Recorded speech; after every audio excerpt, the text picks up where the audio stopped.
The problems, the fatigue, the frustration of physical work were actual, direct, and simple compared to the mental wrestling required of me and my family environment.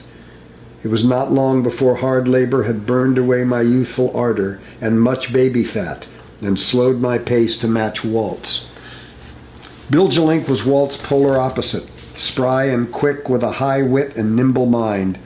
He teased Walt to a degree that sometimes made me anxious for Walt, who did not appear to possess the wits to defend himself. Bill was a polymath who could do nearly anything: carpentry, welding, auto repair, machining, gardening, and canning. He was also extremely verbal and ran rings around Walt, who at times resembled a fighting bull after being exhausted by the picadors who had set steel barbs in his neck muscles to weaken them.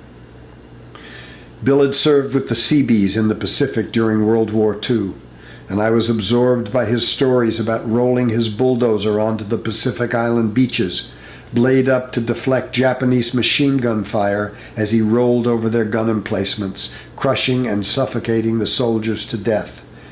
He laughed easily, and his eyes twinkled, but some vestiges of war must have remained to gnaw his guts, because in all the years we worked together, he ate only bottled baby food and drank goat's milk for his lunch. Working with us often, but not always, was my hero, the taciturn, rock-solid outdoorsman Jim Clancy, a man of acute observation and few words. Jim's most dreaded pronouncement when reviewing some task I had been assigned was boy work, meaning careless, thoughtless, and unacceptable. Fear of receiving this judgment of my efforts spurred me to do my best. These men became my favorite alternative to school. Smart, capable, and each gifted in his own way, they taught me never to confuse book learning with intelligence.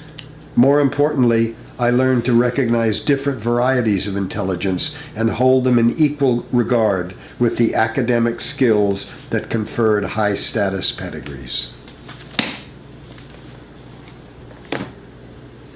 My life and work.